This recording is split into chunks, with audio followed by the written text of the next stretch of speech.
Hello நண்பர்களே, hello guys. ஒரு மட்டமான மேட்ச் இன்றைக்கி விளாண்டது தான். நம்மளும் நினச்சிக்கிட்டே இருக்கோம் ஜெயிச்சிடலான்னு. ஆனால் நடக்கிறது என்ன, நீ நடக்காதரா கண்ணா அப்படின்னு சொல்கிறாங்க சிஎஸ்கே மேனேஜ்மெண்ட் டீம். இருக்கிறதுலையே மட்டத்திலே உச்சமான ஒரு மேட்ச் கடந்த 4 மேட்ச். அதில் ஒரே ஒரு மேட்ச்சு ஏதோ அவங்க பண்ணதுக்கு ஜெயிச்சு விட்டாங்க. 3 மேட்ச் ஏன்டா விளையாண்டாயின்னு இருக்கு, ஏன்டா பார்த்துன்னு இருக்கு எனக்கெல்லாம். இதுக்காக வேண்டி வேறு சப்ஸ்கிரைப் பண்ணி கேவலமாக இருக்குது. என்னங்க விளையாட சொன்னால் போய் ஊம்பிக்கிட்டு இருக்கு. அதை பற்றி பேசக்கூடாது இல்லைங்க, ஒரு ஆதங்கம் தாங்க. நம்மளும் கஷ்டப்படுறோம், ஜெயிச்சிடலாம்னு ஜெயிச்சிருவாங்க நம்புகிறோம். இவங்க என்ன பண்ணுறாங்க, நம்பிக்கை வச்சு காசு சம்பாரிச்சிட்ருக்காங்க. ஒரு நிமிஷத்துக்கு ஒரு ஆட்ஸ் வருது, வெறியாகுது. என் ஃப்ரெண்டு ஃபோட்டோலாம் பார்த்தோம்னா நிமிஷம் ஆடு வருது. என்னடா வாழ்க்கை. இங்கே கடுப்பாகுதுன்னு மேட்ச்சை பார்த்தோம்னா மேட்ச் ரொம்ப கடுப்பாகுது. சரி வாங்க மேட்ச்சுக்குள்ளே போகலாம். ஹலோ கைஸ், இன்றைக்கி என்ன பார்க்க போகிறோம்னா சிஎஸ்கே வர்சஸ் டிசி மேட்ச். அது மேட்ச்னு சொல்ல முடியாது, டெஸ்ட்டுன்னு தான் சொல்லணும். அந்த அளவுக்கு மட்டமாக வச்சு விளாண்டு வச்சுருக்காங்க. ஓகே கைஸ், வாங்க பார்க்கலாம். சிஎஸ்கே ஸ்டார்டிங்கில் டாஸ் போட்டாங்க. அதில் ருத்ராஜ் சொன்னாங்க நாங்கள் ஜெயிச்சா பேட்டிங் பண்ணுவோம் அப்படின்னு சொன்னாங்க. சரி, இன்றைக்கி மேட்ச்சு செம்ம சம்பவம் இருக்குது, தரமான சம்பவம் இன்றைக்கி பார்க்க போகிறோம் அப்படின்னு ஒரு சந்தோஷத்தில் இருந்தான். ஏன்னா டிசி அந்தளவுக்கு பெரிய டீம் இல்லை, 2 மேட்ச் ஏதோ ஜெயிச்சிட்டாங்க. ஆனால் சிஎஸ்கே அகேன்ஸ்ட்னால் அதெல்லாம் தவாளிக்க முடியாது அவங்களால அப்படின்னு தெரியும். எனக்கு பாஸ்ட் ஹிஸ்ட்ரியாக தானே சொல்லுது. சரின்னு நம்ம ஒரு சந்தோஷத்தில் வர்றோம். சரி 2 மேட்ச் தோத்துட்டோமே, பரவாயில்ல, போனால் போயிட்டு போகுது. இன்னையிலேருந்து ஆரம்பிக்கிறோம்டா, தீபாவளியை, பொங்கலை, நியூ இயர் எல்லாம் சேர்த்து வச்சு ஒரே குத்தி இன்னையிலேருந்து முதல் மேட்ச்லேருந்து சும்மா பறக்கிறோம் அப்படின்னு நினச்சிக்கிட்டு ஒரு ஆசையில், ஒரு எண்ணத்தில், ஒரு மோகத்தில் மேட்ச் உட்காந்து பார்க்குறேன். என் நேரத்தை வேஸ்ட் பண்ணிட்டு. ஆனால் வச்சு செஞ்சிட்டாங்க. யார் அவங்கள இல்லை, என்னைய அவ்வளோ கஷ்டப்பட்டு அவ்வளோ டைமை ஸ்பெண்ட் பண்ணி இருந்த வேலையெல்லாம் விட்டுட்டு எனக்கு மேட்சை பார்க்க உட்காந்தோம்னா பிபி தான் ஏறுது. ஒரு கட்டுப்பு அப்படியே உச்சத்துக்கு ஏறுது, ப்ரெஷர் மண்டை ஏறுது. அடிப்பாங்க பார்த்தோம்னா அடிக்கிறாங்க. எதாவது தெரியுமா, கையை உட்காந்து அடிச்சுக்கிட்டு இருக்காங்க. ஆனால் சங்கரை குறை சொல்ல முடியாது, ஏன்னா நியூ மேட்ச், அது எகென்ஸ்ட் ப்ரெஷரு. அது பாஸ்ட்டில் உள்ள 4 பேர் அடிச்சிருக்கணும், உண்மை தான். அது ஏற்றுக்கிட்டு தான் ஆகணும்.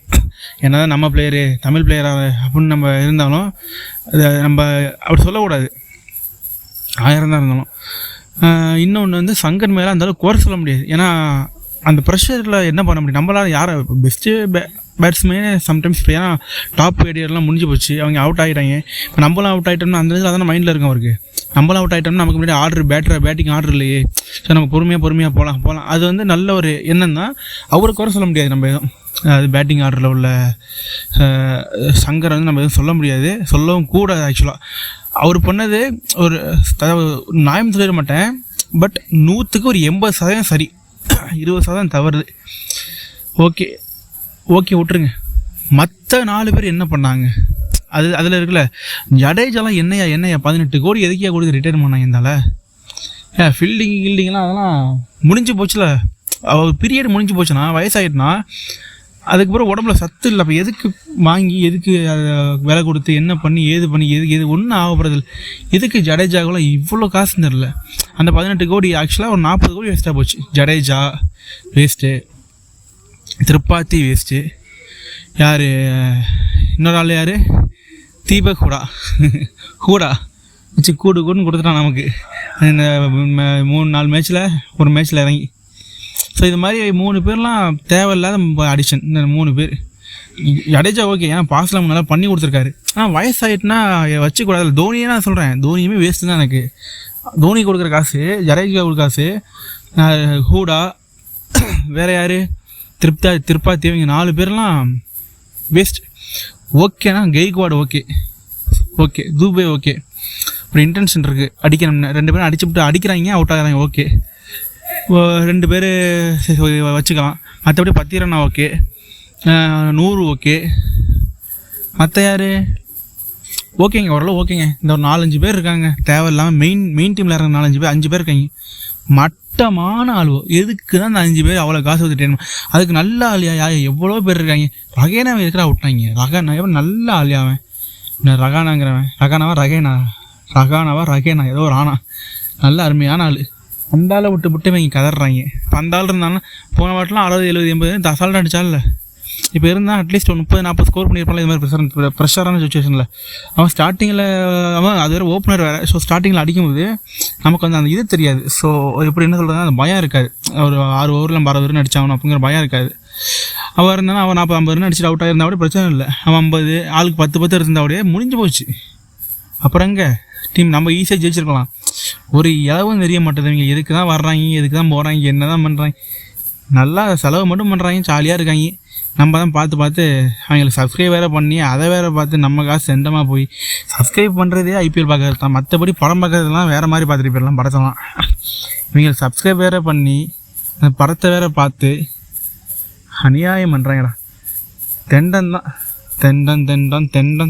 தான் காசு தெண்டன் தான். 1.5 மாதம் அப்படியே நட்டமாக தான் போகுது எங்கள் காசு பூரா. இதில் வேறு பார்த்தாதுக்கு நெட்டு முடிஞ்சு போகுது. நெட்டுக்கு வேறு இந்த ஐபிஎல் பார்க்கணுமே 1.5 ஜிபிக்கு 15 ரூபா. ஜியோ அதே கம்பெனி தான் சம்பாதிக்கான், ஜியோ கம்பெனிக்காரன். அவனுக்கு வேறு ஒரு 15 ரூபா போட்டு ரீசார்ஜ் பண்ணி பின்ன நெட்டு போட்டு 1 ஜிபி போட்டு அந்த 1 ஜிபி பார்க்க வேண்டியதாக இருக்குது. எப்படி இருக்கேன் நிலமை? கடுப்பாக இப்படி மண்டைக்கு இருக்குது காய்ஸ். இவ்வளோ காசு செலவு பண்ணி நம்ம வந்து ஒரு நம்மளுடைய பணத்தை நம்ம விரயமாக்குறோம்னா அது நம்மளே நமக்கு ஏதாச்சும் ஒரு நல்லது நடக்கணும்ல. நான் 1.5 ஜிபி வேஸ்ட் பண்ணுறேன், அதை 15 ரூபா வேஸ்ட் பண்ணுறேன், ஏதாவது சப்ஸ்கிரிப்ஷன் போடுறேன், இது மாதிரி போட்டு பார்க்குறேன்னா எனக்கு ஏதாச்சும் ஒரு ப்ராஃபிட் இருக்கணும்ல, ஒரு பயன் இருக்கணும்ல. அந்த பயனா என்ன, காசு திரும்பி அங்கேருந்து எனக்கு அவங்க காசை கொடுக்க போகிறாங்க. ஒரு சந்தோஷம் தான். ஜெயிச்சா நம்ம ஊர் ஆள் நம்ம வயலில் வச்சு வச்சுட்டாங்க அப்படின்னு ஒரு சந்தோஷம் கிடைக்கும். புரியுது எனக்கு. காசு எனக்கு அவங்க ஜெயிக்கிறனால எனக்கு ஒன்றும் ஆக போகிறதில்ல. அதாவது அவங்க விளாட்றனால எனக்கு ஒன்றும் ஆக போகிறதில்ல. ஏன்னா ஒருத்தர் விளாட மாட்டான், அவங்க காசு வாங்கிட்டு போகிறாங்க. எனக்கு ஒன்றும் ஆக போகிறதில்ல. இருந்தாலும் என் தமிழ்நாடுங்கிற ஒரு நாடு ஜெயிக்கல. ஸோ எனக்கு சந்தோஷம். அந்த சந்தோஷம் கூட தர மாட்டுறாங்க இந்த பூ பயலோ எல்லா பயலும் வாயில் எல்லாம் வர்ற அவங்க தான். இப்படியே ஒரு வருத்தமாக இருக்குது, ஒரு மன வருத்தமாக இருக்குங்க. ஏன்டா தேவையில்லாமல் இந்த வீடியோலாம் பேசாமல் அடுத்த மேட்ச் பிகேஎஸ் இப்போ என்ன பஞ்சாபுக்கு எதிராக பார்ப்போமா வேண்டாமான்னு யோசிக்கிறேன். அடுத்த மேட்ச் இது மாதிரி சொதப்புவாங்க. அடுத்த மேட்ச் சொதப்பிட்டாங்கன்னா யாயோ அவ்வளோ முடிஞ்சு போச்சு.